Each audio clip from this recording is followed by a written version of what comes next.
Hello dear students, welcome back to Kataria pharmacy. तो बच्चों कैसे हो आप सभी? आई होप सभी ठीक होंगे, सभी हेल्दी होंगे और सभी की स्टडी अच्छी चल रही होगी। तो भाई अभी तो स्टार्ट कर दो अपनी स्टडी। काफी यूनिवर्सिटीज के एग्जाम आ गए हैं और आप लोगों के एग्जाम भी चल रहे होंगे। तो ये जो इंपॉर्टेंट क्वेश्चंस होने वाले हैं आप लोगों के लिए बहुत ही ज्यादा इंपॉर्टेंट होने वाले हैं हाई स्कोरिंग मार्क्स लाने के लिए। बाकी इन इंपॉर्टेंट क्वेश्चंस का सॉल्यूशन चाहिए तो आप कमेंट जरूर करें। टेलीग्राम चैनल पे आपको सॉल्यूशन प्रोवाइड करवा दिया जाएगा। टेलीग्राम का लिंक वीडियो के डिस्क्रिप्शन में दिया हुआ है। और बाकी आप कटारिया फार्मेसी ऐप डाउनलोड करना चाहते हैं, कोर्स लेना चाहते हैं, फिर नोट्स लेना चाहते हैं तो आप कटारिया फार्मेसी ऐप डाउनलोड कर सकते हैं। वीडियो के डिस्क्रिप्शन में उसका भी लिंक मिल जाएगा।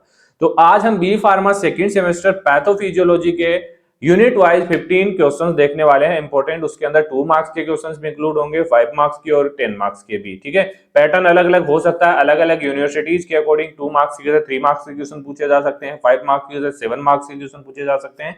इसके अलावा 10 मार्क्स की जगह 15 मार्क्स के क्वेश्चन पूछे जा सकते हैं। तो आप अपने अकॉर्डिंग उसको देख सकते हैं, क्योंकि 2 मार्क्स की जगह आपको 3 मार्क्स वाले मिल जाएंगे, डेफिनेशन वगैरह वहां पे पूछी जाती है। तो चलिए स्टार्ट करते हैं। वीडियो को स्टार्ट करने से पहले अभी तक आपने चैनल को सब्सक्राइब नहीं किया तो सब्सक्राइब कर लीजिए और अपने दोस्तों को शेयर कर दीजिए। चलिए सबसे पहले हम बात करेंगे यूनिट फर्स्ट के क्वेश्चंस की। तो सबसे पहले हम देखेंगे 2 मार्क्स के, उसके बाद 10 मार्क्स, उसके बाद 5 मार्क्स। ठीक है, यही पैटर्न हमारा ऑल 5 यूनिट के लिए चलने वाला है। तो 2 मार्क्स के क्वेश्चंस की बात करें तो सबसे पहला क्वेश्चन बनता है डिफाइन होमियोस्टेसिस। अच्छा क्वेश्चन है, ह्यूमन एनाटॉमी के अंदर भी पूछा जाता है और यहां पे भी पूछा जा सकता है। What is atrophy? Give one example of atrophy. ठीक है, डिफाइन मेटाप्लेजिया। ऐसी जितनी भी टर्म दी हुई है हमें पैथोफिजियोलॉजी के अंदर उन सभी के बारे में आपको पता होना चाहिए, उन सभी की डेफिनेशन आपको पता होनी चाहिए। ये आपके 20 मार्क्स का सवाल होने वाला है, क्योंकि 20 मार्क्स अगर जिस बच्चे ने ये डेफिनेशन याद कर ली उसके 20 मार्क्स कहीं नहीं जाएंगे। ठीक है, डिफाइन अरेथ्रोस्क्लेरोसिस क्या है? अरेथ्रोस्क्लेरोसिस की पैथोफिजियोलॉजी भी पूछी जाएगी आप लोगों को। ठीक है, what is the cell swelling? Cell swelling क्या होता है? डिफाइन डिस्प्लेजिया, डिस्प्लेजिया, मेटाप्लेजिया, इन सभी की डेफिनेशन हमें आनी चाहिए। What is ischemia? जो एस्कीमिक हार्ट डिजीज होती है, एस्कीमिया क्या होता है? ठीक है, डिफाइन नेक्रोसिस क्या होता है? सेल रप्चर्स क्या होता है? नेक्रोसिस क्या होता है? ये आपको इसकी डेफिनेशन आपको पता होनी चाहिए।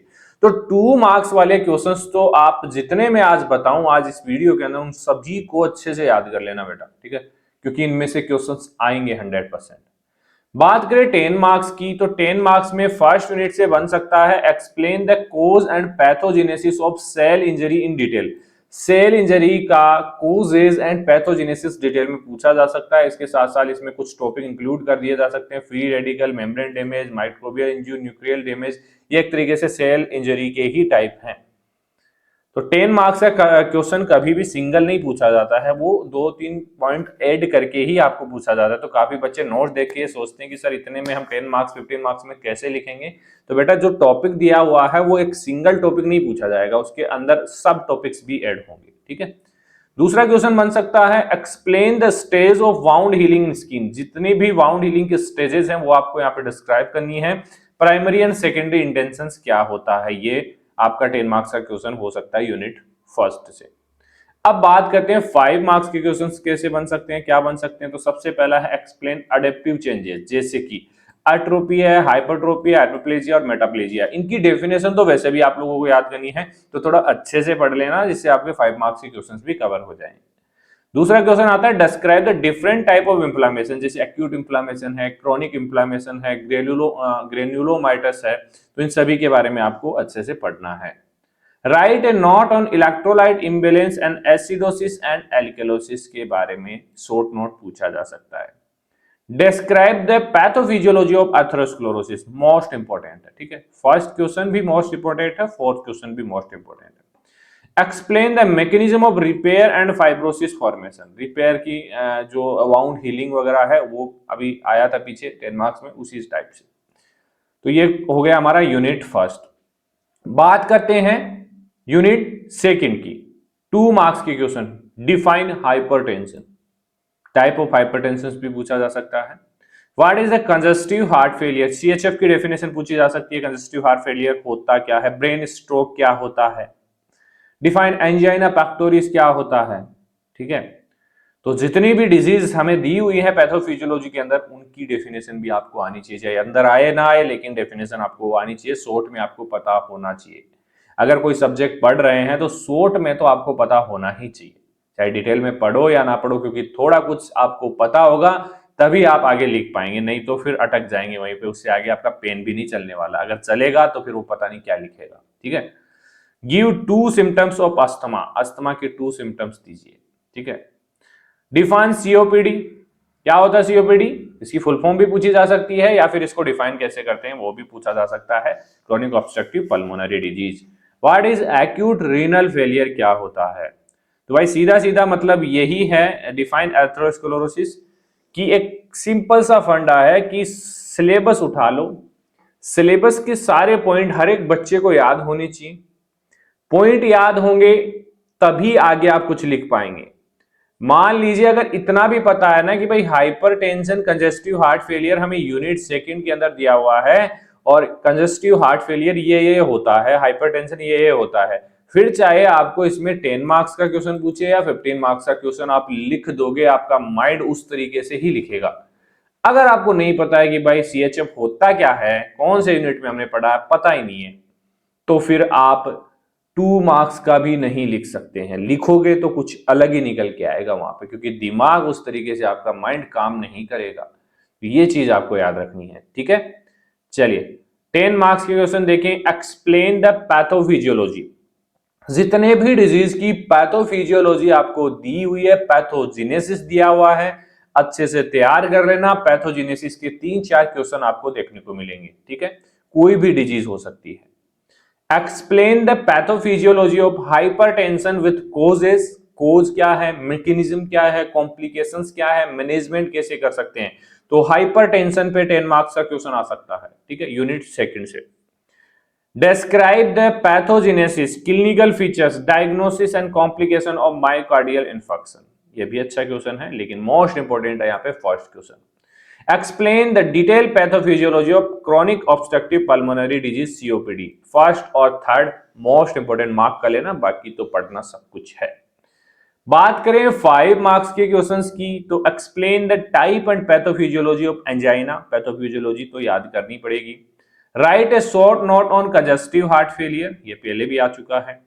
Explain the pathophysiology of asthma, ये भी पहले आ चुका है लेकिन पढ़ना है इसको। ठीक है, write a note on acute renal failure cause and pathogenesis, most important है, फर्स्ट 4। फिफ्थ है write short on the renin angiotensin aldosterone system, पूछा जाता है भाई, 5 मार्क्स में पूछा जाता है, तो फर्स्ट 4 5 क्वेश्चन यहां पे आपको मार्क कर लेने हैं इंपॉर्टेंट। चलिए बाकी सारे इंपॉर्टेंट है। यूनिट थर्ड की बात करें, 2 मार्क्स के क्वेश्चन। डिफाइन आयरन डेफिशिएंसी, जितने भी एनीमिया के टाइप्स हैं उन सभी की डेफिनेशन आपको पता होनी चाहिए, haemophilia, sickle cell anaemia, megaloblastic anaemia, सभी की। ठीक है, define haemophilia. What is diabetes mellitus, diabetes mellitus की डेफिनेशन आपको पता होना चाहिए। What is the Parkinson disease, देखिए 2 मार्क्स में आपका बेसिक नॉलेज पूछा जाता है कि भाई बच्चे को कितना नॉलेज है इस सब्जेक्ट के बारे में, क्या क्या बच्चे ने पढ़ा है, क्या बेसिक चीजें पढ़ी है या नहीं, क्योंकि जो बच्चा एक बार सब्जेक्ट को पढ़ेगा ना तो उसको ये चीजें 100% आएगी। तो ये सबसे पहले जो क्वेश्चंस रखे गए हैं ना 2 मार्क्स के, वो यही सोच के रखे गए हैं कि बच्चे का बेसिक नॉलेज क्लियर है या नहीं। अगर बेसिक क्लियर नहीं है तो वो आगे ध्यान नहीं देगा, क्योंकि अगर आपने 2 मार्क्स के क्वेश्चंस में गड़बड़ियां करी हैं तो फिर आप आगे वाले मार्क्स से उम्मीद मत करना कि आगे वाले क्वेश्चन से आपको अच्छे मार्क्स मिल जाएं। तो ये जो क्वेश्चंस हैं ये अच्छे से जिस बच्चे को तैयार हैं उसका हाई स्कोरिंग जाने वाला है। ठीक है, ये चीज आप याद रखना। What is sickle cell anaemia, define thalassaemia. ठीक है, व्हाट इज स्ट्रोक, जो ब्रेन स्ट्रोक होता है। तो ये कुछ क्वेश्चन है यूनिट थर्ड से बन सकते हैं।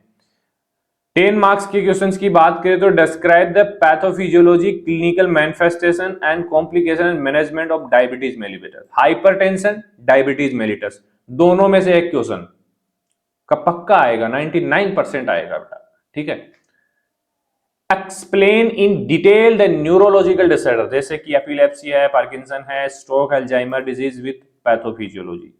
इतना ज्यादा तो नहीं पूछा जाएगा, 1-2 डिजीज आपको ऐड कर देंगे, ये ज्यादा हो गया है बड़ा। चलिए 5 मार्क्स के क्वेश्चंस की हम बात करते हैं। Write a short note on sickle cell anaemia, short note on sickle cell anaemia, explain the type and pathogenesis of thalassaemia. Pathogenesis तो याद कर लेना सभी का, इसमें मैं कुछ नहीं बोलूंगा, याद करना पड़ेगा आपको। Right short note on haemophilia, describe the pathophysiology of peptic ulcer, explain thyroid disorder hyperthyroidism versus hypothyroidism, और इनकी दोनों की डेफिनेशन तो 100% याद होनी चाहिए। Describe the pathophysiology of Alzheimer disease. ठीक है, चलिए यूनिट 4 की बात करें, 2 marks. Define IBD, inflammatory bowel disease क्या होता है, what is jaundice, define hepatitis, define rheumatoid arthritis. आप इन क्वेश्चंस को देख के आइडिया लगा सकते हैं कि ये कितने इजी हैं अगर आपने एक बार भी नोट्स पढ़े हैं तो, या एक बार भी लेक्चर्स देखे हैं तो। नहीं तो ये भी आपके लिए बहुत हार्ड होने वाले हैं। ठीक है, तो यही एक बेसिक नॉलेज होता है सब्जेक्ट का। व्हाट इज ऑस्टियोपोरोसिस, ये पता होना चाहिए आप लोगों को। डिफाइन गाउट, इनमें से सारे क्वेश्चन आने लायक है, कुछ भी उठा के दे देगा एग्जामिनर। ठीक है, सोचेगा नहीं इसके बारे में, तो हमें भी नहीं सोचना इसको पढ़ने से पहले। ठीक है, कि पढ़ना चाहिए, नहीं पढ़ना चाहिए बिल्कुल। Mark question, 10 marks question. Explain the pathophysiology, clinical feature, diagnostic and complication of inflammatory bowel disease, जैसे कि अल्सरेटिव कोलाइटिस है, क्रोन डिजीज है। अच्छा क्वेश्चन है, 4 यूनिट से। ठीक है, explain the principle of cancers, cancer. First मैंने बताया hypertension, diabetes, cancer. Third question आ गया 10 मार्क्स के लिए। ठीक है, टक्कर होने वाली है इनकी, इनमें से आएगा क्वेश्चन। इटियोलॉजी, पैथोजेनेसिस, जैसे ऑन्कोजेनेस, ट्यूमर सप्रेशन, जीन, कार्सिनोजेनेसिस। ठीक है, 5 मार्क्स की बात करें तो explain the pathogenesis of jaundice, pre hepatic, hepatic, post hepatic, describe the pathophysiology of rheumatoid arthritis, explain osteoporosis, cause, mechanism and complications, right a short note on gout and uric acid metabolism. ठीक है, explain the step of chemical carcinogenesis. बाकी जहां तक मुझे लगता है मेरे experience के बेसिस पे, ये जो क्वेश्चंस है ना, इसके बाहर से एक भी क्वेश्चन नहीं आएगा बेटा, ये लिख के ले लेना आप लोग। ठीक है, explain the type of hepatic jaundice with flow chart, नहीं आएगा ये। ठीक है, छोड़ देना इसको, फ्लो चार्ट नहीं आएगा। चलिए, describe the clinical feature and diagnostic of osteoporosis, osteoporosis पूछा जा सकता है, गाउट पूछा जा सकता है, और रूमेटॉइड आर्थराइटिस पूछा जा सकता है।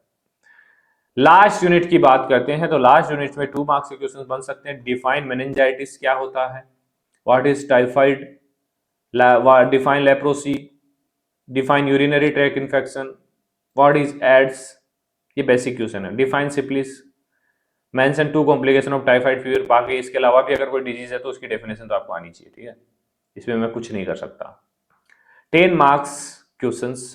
Explain the cause, clinical feature, diagnostic and pathophysiology of meningitis, bacterial and viral, describe the aetiology, pathogenesis, symptoms, complication and treatment of tuberculosis. अच्छा क्वेश्चन है ट्यूबरक्लोसिस, 10 मार्क्स के लिए। 5 मार्क्स की बात करें तो write a short note on typhoid fever, aetiology, pathogenesis and symptoms. Aetiology भी पूछा जाता है भाई, पैथोजेनेसिस के बाद आता है इटियोलॉजी, भी बहुत ज्यादा पूछा जाता है, किसी किसी एग्जामिनर के दिमाग में आ जाता है। तो explain leprosy, type, symptoms and pathophysiology, write a short note on syphilis, stage and pathogenesis, explain the life cycle of HIV, पूछा जा सकता है। Describe the differences between pulmonary and extra pulmonary TB, explain the laboratory diagnosis of AIDS, syphilis and gonorrhoea. तीनों को एक साथ नहीं पूछा जाएगा, कुछ ज्यादा हो जाएगा। ठीक है, 1-2 रख सकते हैं डिजीज। तो ये हो गए हमारे इंपॉर्टेंट क्वेश्चन। तो फिर से बोल रहा हूं, अगर इस क्वेश्चंस का सॉल्यूशन चाहिए तो आप कमेंट करना। इस वीडियो के जितने ज्यादा वो कमेंट्स होंगे उतना ही जल्दी टेलीग्राम ग्रुप के अंदर आपको सॉल्यूशन देखने को मिलेगा। उसके लिए आपको टेलीग्राम ग्रुप भी ज्वाइन करना पड़ेगा, वीडियो के डिस्क्रिप्शन में लिंक दिया हुआ है। बाकी ऐप डाउनलोड करना चाहते हैं कर सकते हैं, काफी बेनिफिट्स आपको यहाँ पे मिलने वाला है। फिलहाल ऑफर भी चल रहा है एग्जाम के लिए। ठीक है, तो उस ऑफर का फायदा आप लोग उठा सकते हैं। चलिए मिलते हैं नेक्स्ट वीडियो में, धन्यवाद।